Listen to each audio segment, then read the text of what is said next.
Sobre la terapia y la espiritualidad. Julián Peragón. Hola Johan. Me gustaría que pudiéramos hablar hoy de forma extensa sobre nuestra visión de la terapia y la espiritualidad. Yo creo que en esta época se está hablando mucho tanto de espiritualidad como de terapia, pero pienso que no estamos yendo a fondo de lo que significa el hecho terapéutico y de lo que significa el camino espiritual. Entonces diría de entrada, como propuesta para discutir, que viendo el mundo espiritual, creo que al mundo espiritual le hace falta un buen repaso terapéutico. Ya hablaremos más adelante y no lo sé, ya dirás tú, pero al mundo terapéutico a veces le falta un poco de anhelo espiritual. Entonces, ¿cómo podemos, desde cada ángulo, desde cada línea de trabajo interior, integrar esos dos aspectos? Johan Garriga. Realmente nos metemos en asuntos muy complejos. Creo que la palabra que más nos acerca a la espiritualidad es una simple sílaba. Lo digo también en este libro. ¿De dónde están las monedas? Que es la sílaba sí, el gran afirmativo. Esto lo enseña también Arnaud Desjardins, discípulo de Prajnapat. ¿Qué significa decir sí? Significa rendirse y asentir a todo lo que la vida crea. Entregarse absolutamente a todas sus formas sin ninguna oposición. Esto es el reto y la gran audacia del desarrollo espiritual. Muchas tradiciones espirituales coinciden en este punto, en el sí, en una entrega a la vida tal como es, con todas sus formas, tanto si son bonitas como si son feas, tanto agradables como desagradables, tanto si traen vida como si traen muerte, dicha o quebranto. El sí verdadero siempre es ahora y viene del ser esencial más que del pequeño yo con sus pequeños intereses y temores. Ciertas formas de psicoterapia, que además de encontrar soluciones para los problemas se inspiran en ciertas tradiciones filosóficas de sabiduría, investigan aquello que las personas no logran integrar en sus vidas para encaminar a la aceptación, al sí en definitiva, con la idea de que todo lo que la vida trae, sea lo que sea, incluido lo que parece envuelto en fatalidad, puede ser aprovechado al servicio de la vida y reconocer en aquello el reflejo del espíritu, del creador. Oponerse es sufrimiento, asentir es liberación. Julián, la pregunta que yo hago a la psicoterapia es si se puede resolver problemas sin tener en cuenta el alma. Johan, los grandes asustos existenciales conciernen al alma. Últimamente vengo diciendo que en resumidas cuentas cualquier problema que afrontamos en terapia guarda relación con que hay algo que no somos capaces de amar o integrar, que no somos capaces de darle un buen lugar en nuestro corazón, y esto trae consecuencias. Enfermamos, aparecen los síntomas, las malas relaciones, los problemas, etc. Decimos no a algo o a alguien y traemos nuestra alma en lugar de extenderla. Este algo puede ser algo de la realidad y de los hechos, como el amigo que enfermó, el padre que murió, etc. A Buda, por ejemplo, se le murió la madre al tercer día de su vida. Uno puede decir, esto no debería ser así, y entonces no podemos amar ni apreciar esta parte de la realidad. O a veces no podemos amar o apreciar algo que nosotros mismos decimos, no, es que no debería sentir esta timidez, o no, yo no debería tener miedo, o debería ser más simpático, o debería tener más éxito, y entonces en el fondo consideramos que hay partes de nosotros que no merecen ser apreciadas y estamos en pelea con ellas, es decir, decimos no y estamos en guerra interior con nosotros mismos. A veces decimos no a las personas, decimos mi padre se portó mal y le cierro mi corazón, o mi abuelo hizo esto y le puso los cuernos al abuelo y le cierro mi corazón, o mi amigo debería de tratarme de X manera. Entonces estamos en guerra interpersonal. Cuando miramos al final los problemas que se presentan en la terapia, siempre podemos rastrear y encontrar algo que la persona no le dice que sí, le dice que no. Entonces de lo que se trata es de lograr la manera en que pueda integrar lo que rechaza y extenderse en lo que cierra. Y en este sentido yo creo que espiritualidad y psicoterapia apuntan en una misma dirección.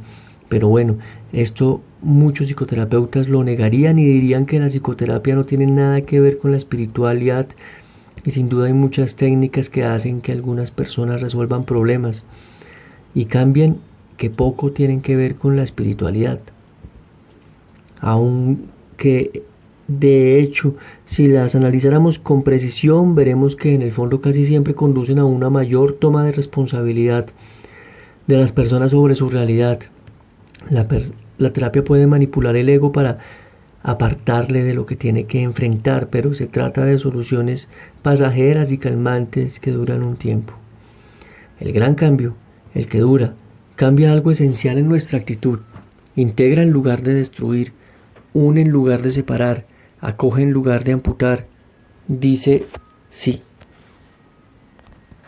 Julián: sí, claro, pero es igual que yo viniendo en el mundo del yoga, es decir, está claro que el yoga te hace estar más sano porque te permite relajar, respirar, haciendo posturas, pero nunca podríamos reducir lo que es el yoga a unas técnicas corporales de relajación, va mucho más allá, es toda una filosofía.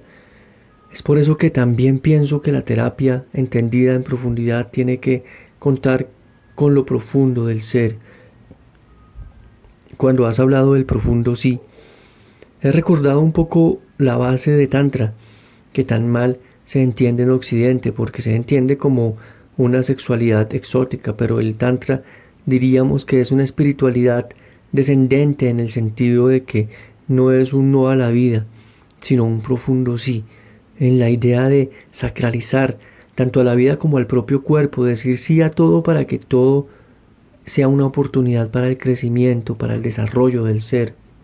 Sin embargo, yo creo que deberíamos redefinir lo que entendemos por espiritualidad, porque si no estaríamos dándole vueltas sobre un concepto que se utiliza en tantos términos y de tantas maneras. A mí me gusta recordar que religión viene de religarse, que significa religarse con algo mayor que lo que uno es, en el sentido de dejar de estar solo, una soledad que no sería más que el fondo de la neurosis. Cuando uno está desconectado con la vida que le rodea, entonces ese conectarse con algo mayor, ya sea la naturaleza, ya sea el cosmos, ya sea lo divino, pues me parece que es un buen símbolo de lo que es la espiritualidad.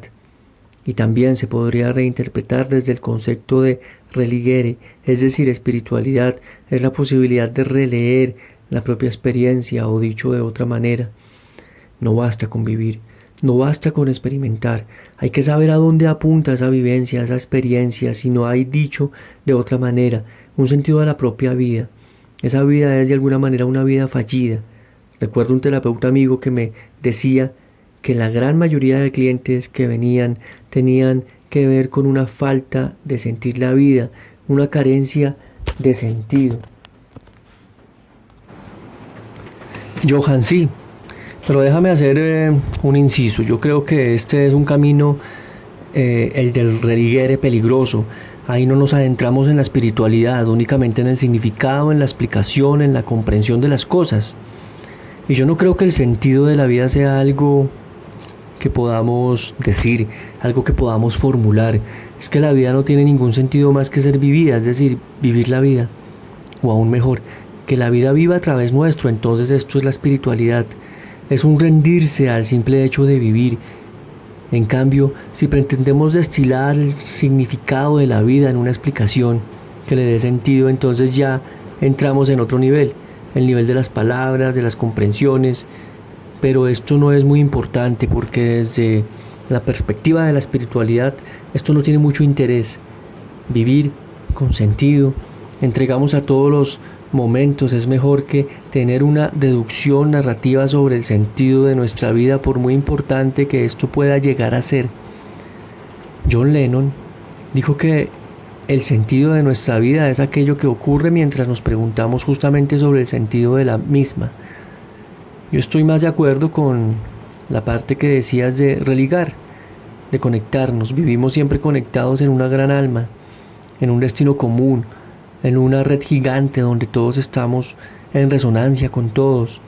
Para mí la espiritualidad empieza justo en aquel momento donde aquel al que llamamos yo entra un poco en stand-by, entra en silencio, disminuye su potencia, su fuerza, y entonces entra la fuerza, no del que llamamos yo, sino de la fuerza del que llamamos tú, o del que llamamos nosotros, o del que llamamos él. Lo más grande o el que llamamos el propósito de la vida, y entonces estamos entregados en este sentido. La vida es una dialéctica entre los propósitos del yo y los propósitos de la vida.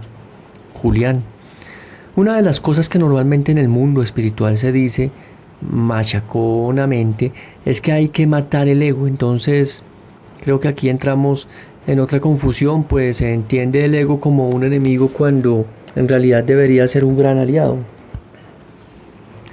De hecho, el problema no es tanto en el ego como en la identificación con el ego, es decir, la reducción a esa mente que piensa y no a otras dimensiones más globales, pero claro, en cierta medida diríamos que si la tendencia del mundo espiritual es la de disolver el ego, tal vez la terapia por el otro lado lo que hace es reforzar el ego, o diríamos que con un ego débil el mundo te aplasta, pero con un ego demasiado fuerte de alguna manera te vuelves impermeable a lo sensible de la vida.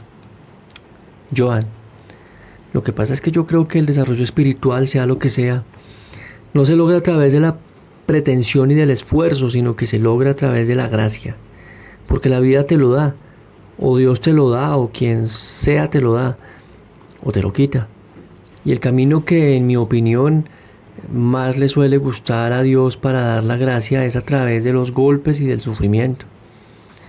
Por eso, que a veces cuando la vida golpea a las personas también les ofrece la posibilidad de desnudarse más de sí mismas, de despojarse de sus identificaciones y apegos para rendirse ante algo mayor. Por eso, por ejemplo, se cuenta la anécdota que San Pablo cayó del caballo y se golpeó, entonces allí hubo una transformación y se le atribuye a San Pablo la frase: ahora ya no soy yo, sino Cristo es el que vive en mí. Y esto es una diferencia importante. El ego, el yo, es el Señor y amo, y está al servicio de sí mismo, o el ego, el yo, es vivido por Dios o por una fuerza más grande que toma a todas las personas y a todos los egos a su servicio para cumplir con el misterioso juego de las cosas tal como son. San Agustín también dice: Dios es más yo que yo mismo. Si somos vividos por la vida más que no vivirla, este discurso de matar el ego me parece muy soberbio y militar, dirigido por el propio ego. La vida habla mucho más claramente que nuestras pretensiones espirituales de acceder a vete saber a dónde. Muchas veces mientras pretendemos o queremos ascender a vete a saber dónde, en realidad no llegamos a ninguna parte y sigue siendo un deporte al que jugamos. Julián, es cierto que el camino de la voluntad tiene un techo. Lo que pasa es que si uno no se empeña a través de un camino, en una primera etapa de esfuerzo, en un camino masculino, de conquista de la realidad, es más difícil que sobrevenga la gracia, que es un camino más de abandono, más femenino. De todas maneras, a mí me encanta el mundo simbólico y a veces parece que tengo que pedir disculpas cuando hablo del tarot como herramienta de meditación, pero hay dos imágenes que a mí me parecen interesantes. Una es la carta número 7, que es el carro, donde aparece, digamos, un rey, su majestad coronada con las ínfulas de poder subido a un carro como el símbolo del éxito, de efectividad, de capacidad, de manejo de la realidad, pero en ese personaje tiene un toldo que lo separa del cielo, como simbolizando una desconexión con su ser más profundo, y también un carro que le dificulta la conexión con los caballos, que sería su parte instintiva. Y parece claro que esta carta expresa la función del ego, la del dominar la realidad aparente del mundo, la de manejar el carro hasta el confín del mundo y hacerse independiente y fuerte en ese pulso con el mundo. Ahora bien, en el otro lado del tarot, después de pasar por el arcano de la muerte 13, donde supuestamente el ego se disuelve, aparece, eso es lo que me parece interesante, un personaje de dimensión humana mucho más pequeño que ese carro que simboliza el ego, desnudo en el sentido de lo vulnerable o humilde delante de la vida, de espalda, como simbolizando que el ego ha cortado con sus verdaderas funciones y es anónimo, es decir, no tiene que dar la cara, no tiene que mirar a la galería, y en comunicación con otros personajes que están ahí. Está en la carta del juicio 20, donde hay un renacimiento y es la primera vez en todo el viaje del tarot que simboliza el viaje de la realización del ser humano, donde lo que abajo mira hacia arriba, donde ese ego renacido mira al ángel que toca una trompeta. Entonces ahí están representadas las tres partes del ego, es decir, el ego que necesita dominar al mundo, el ego que tiene que pasar por una disolución y el ego que renace ya acorde a ese mandato más interno del ser. Creo que no nos podemos saltar ninguna de estas fases. Joan lo expresas de una manera muy bella, me parece un lenguaje simbólico pero bastante ajustado también y lo comparto. En este sentido a mí me gusta decir, y esto es pura metáfora, que en la primera mitad de la vida, más o menos, que a lo mejor dura muchos años o menos, depende de cada persona, se trata de ascender a la montaña donde nos esforzamos, donde luchamos, donde perseguimos, donde tenemos metas y sueños, donde tenemos propósitos personales. Algunas personas con suerte o sin suerte quizá, que sabemos sobre lo que es mejor para el alma, llegan a un momento en que alcanzan lo alto de la montaña, la cima de algo, y entonces, llenos de sudor, pero al mismo tiempo de euforia e importancia, gritan a los cuatro vientos: ¡yo, éxito! Desde luego que habla el ego fuerte y dominante, se expresa del yo triunfal. Algunos egos triunfan con éxito, otros con fama, otros con desdichas, etc. Sin embargo, entonces solo algunos, los afortunados, escuchan la voz sutil del universo que contesta: ¿y a mí qué? Ya que el universo se ocupa de los asuntos esenciales y no acepta relaciones de tuteo. Sin embargo, esto no es lo más dramático ni lo más interesante. Lo más interesante es que después de un buen rato, que están en lo alto de la montaña, en pleno goce de sí mismos, viene inevitablemente el descanso, el descenso, y así como el ascenso a la montaña era un proceso supuestamente de ganador, de ganar posesiones, de ganar afectos, de ganar conocimiento, de ganar amistades, de ganar seguridad. Luego viene un proceso de perder, de ir despidiéndose de tantas cosas. Por ejemplo, a veces se pierden la salud, ciertos amigos, se pierden a los padres, es decir, la vida empieza a visitarnos con pérdidas, la vida declina, se estrecha, nos prepara para la última y definitiva puerta.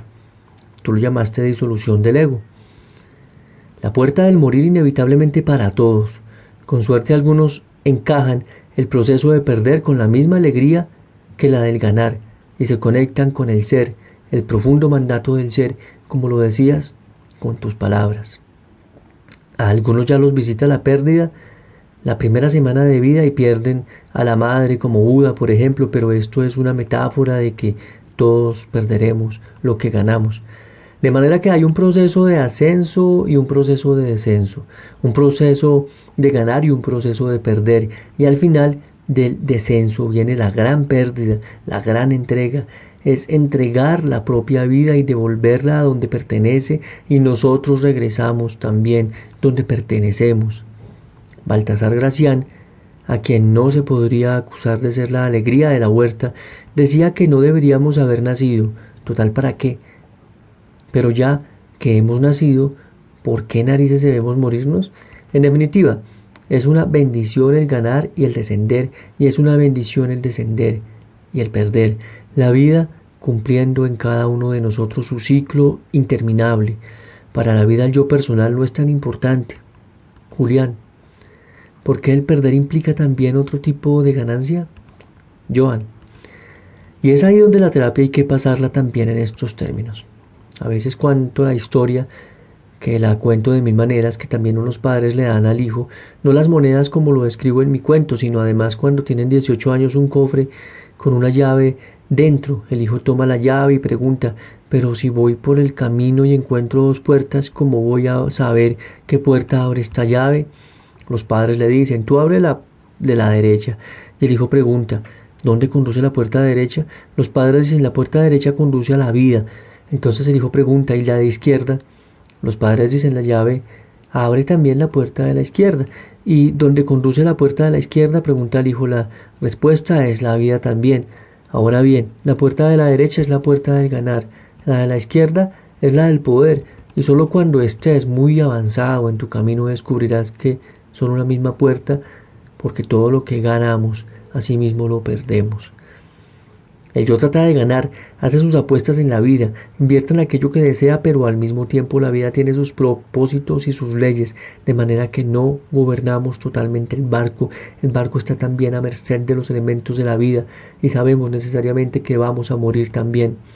Para mí, la espiritualidad parece que se parecería más al proceso de encarar el perder para desnudarnos progresivamente de aquel que llamamos yo y entonces encontrar aquel que llamamos tú o él o lo grande. En cambio, la psicoterapia se ocupará más del proceso de ayudar a las personas a ganar, de afirmar este yo que quiere conseguir estos resultados, que quiere lograr estas metas, que quiere criar perfecto a los hijos, por ejemplo, que quiere estar a salvo, que quiere deshacerse de ciertas dificultades o problemas, que quiere que siempre vaya todo bien. Las dos cosas son importantes y necesarias. En ambas direcciones puede proveerse ayuda, la terapia para expandir el yo y la terapia para acompañar las contracciones del yo.